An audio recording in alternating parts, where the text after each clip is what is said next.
ಇನ್ನು ಮಂಡ್ಯದಲ್ಲಿ Kumaraswamy versus star Chandru ನಡುವೆ ಹಣಾಹಣಿ. ಇವತ್ತು ಸ್ಟಾರ್ ಚಂದ್ರು ಅಂದರೆ ಕಾಂಗ್ರೆಸ್ ಅಭ್ಯರ್ಥಿ ಪರ ಚಾಲೆಂಜಿಂಗ್ ಸ್ಟಾರ್ ದರ್ಶನ್ ನಾಗಮಂಗಲದಲ್ಲಿ ರೋಡ್ ಶೋ ನಡೆಸಿದ್ದಾರೆ. ಕಾಂಗ್ರೆಸ್ ಅಭ್ಯರ್ಥಿ ಪರ ದರ್ಶನ್ ಮತಬೇಟೆ ಮೊನ್ನೆ ಕೂಡ ಒಂದು ಇಡೀ ದಿನ ಅವರು ಮತಬೇಟೆಯನ್ನು ಮಾಡಿದ್ರು. ನಾಗಮಂಗಲ ವಿಧಾನಸಭಾ ಕ್ಷೇತ್ರದಲ್ಲಿ ಕ್ಯಾಂಪೇನ್ ಮಾಡ್ತಾ ಇದ್ದಾರೆ. ನಾಗಮಂಗಲ ವಿಧಾನಸಭಾ ಕ್ಷೇತ್ರ ಚೆಲುವರಾಯಸ್ವಾಮಿಯವರ ಸ್ವಕ್ಷೇತ್ರ ಕೂಡ. ನೀವು ಗಮನಿಸ್ತಾ ಇದ್ರಿ, ಚೆಲುವರಾಯಸ್ವಾಮಿಯವರ ಸ್ವಕ್ಷೇತ್ರದಲ್ಲಿ ಅಲ್ಲಿ ದರ್ಶನ್ ಅವರು ಕೂಡ ಇದ್ದಾರೆ, ಜೊತೆಗೆ ಸ್ಟಾರ್ ಚಂದ್ರು ಕೂಡ ಇದ್ದಾರೆ. ಕಳೆದ ಬಾರಿ ಯಶ್ ಮತ್ತು ದರ್ಶನ್ ಸುಮಲತಾ ಅವರ ಪರವಾಗಿ ಪ್ರಚಾರ ಮಾಡಿದರು. ಈ ಬಾರಿಯ ದೊಡ್ಡ ಒಂದು ವಿಶೇಷತೆ ಏನಪ್ಪ ಅಂತಂದರೆ, ಇಲ್ಲಿ ತನಕ ಸುಮಲತಾ ಅವರು ಕುಮಾರಸ್ವಾಮಿ ಪರವಾಗಿ ಒಂದೇ ಒಂದು ಕಡೆ ಕೂಡ ಮತ ಪ್ರಚಾರ ಮಾಡಿಲ್ಲ. ಇನ್ನು ಒಂದು ದಿನ ಮಾತ್ರ ಬಾಕಿ ಉಳಿದಿದೆ. ಇಲ್ಲಿ ತನಕ ಕುಮಾರಸ್ವಾಮಿ ಅವರ ಪರವಾಗಿ ಅಥವಾ ಅವರ ಜೊತೆಯಾಗಿ ಮತ ಪ್ರಚಾರ ಮಾಡಿಲ್ಲ. ಬಟ್ ದರ್ಶನ್ ಮತ್ತೊಂದು ಕಡೆ ಕಾಂಗ್ರೆಸ್ ಪರವಾಗಿ ಮತಯಾಚನೆ ಮಾಡ್ತಾ ಇದ್ದಾರೆ.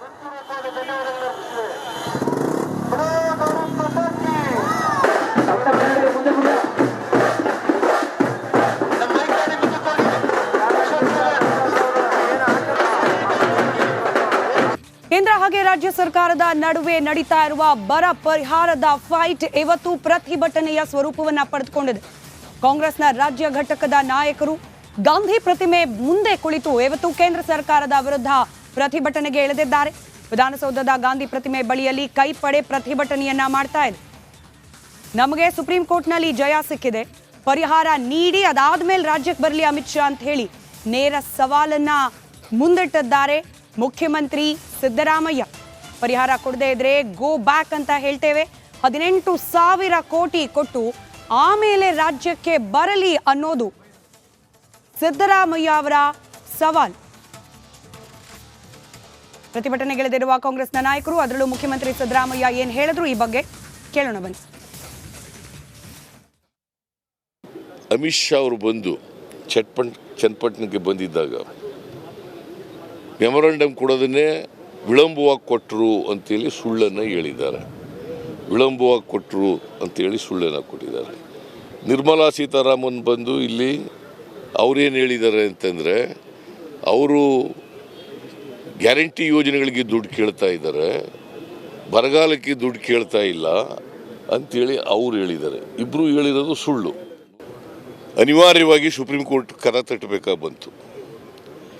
ಸುಪ್ರೀಂ ಕೋರ್ಟ್ ಮುಂದೆ ಅಟಾರ್ನಿ ಜನರಲ್ ಆಗಲಿ, ಸಾಲಿಸಿಟರ್ ಜನರಲ್ ಆಗಲಿ ನರೇಂದ್ರ ಮೋದಿಯವರು ಹೇಳಿದಂಥ ಸುಳ್ಳನ್ನು, ನಿರ್ಮಲಾ ಸೀತಾರಾಮನ್ ಅವರು ಹೇಳಿದಂಥ ಸುಳ್ಳನ್ನು, ನರೇಂದ್ರ ಮೋದಿಯವರು ಹೇಳಿದಂಥ ಸುಳ್ಳನ್ನು ಪ್ರಸ್ತಾಪ ಮಾಡಿದ್ರ?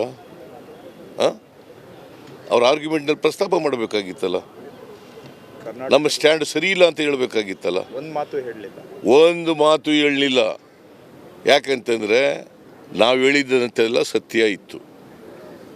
ನಮ್ಮ ಪೆಟಿಷನ್ನಲ್ಲಿ ನಾವೇನು ಅವೇರ್ ಮಾಡಿದ್ದೋ ಅವೆಲ್ಲ ಸತ್ಯ ಇತ್ತು.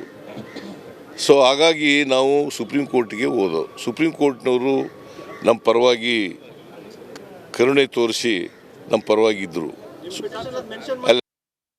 ನರೇಂದ್ರ ಮೋದಿಯವರಿಗೆ ಜ್ಞಾಪಕ ಆಗೋದು ಚುನಾವಣೆ ಸಂದರ್ಭದಲ್ಲಿ ಮಾತ್ರ. ಕರ್ನಾಟಕ ಜ್ಞಾಪಕ ಪ್ರವಾಹ ಬಂದಾಗ ಬರಲಿಲ್ಲ. ಆಗ ಯಡಿಯೂರಪ್ಪನವರೇ ಮುಖ್ಯಮಂತ್ರಿ ಆಗಿದ್ದರು. ಭೀಕರವಾದಂಥ ಪ್ರವಾಹ ಬಂದಿತ್ತು, ಆ ಕಾಲದಲ್ಲಿ ಬರಲಿಲ್ಲ. ಆಮೇಲೆ ಇವತ್ತು ಭೀಕರವಾದಂಥ ಬರಗಾಲ ಬಂದಿದೆ, ಈಗಲೂ ಕೂಡ ಬರಲಿಲ್ಲ. ಚುನಾವಣೆ ಸಂದರ್ಭದಲ್ಲಿ ಮಾತ್ರ ಕರ್ನಾಟಕ ಜ್ಞಾಪಕ ಆಗ್ತದೆ. ಕರ್ನಾಟಕದ ಮತದಾರರನ್ನು ಓಟ್ ಕೇಳಲಿಕ್ಕೆ ಬರ್ತಾರೆ. ಅದಕ್ಕೋಸ್ಕರನೇ go back Narendra Modi, go back Amit Shah, go back Amit Shah ಅಂತ ಹೇಳ್ತಾ ಇದ್ದೀವಿ.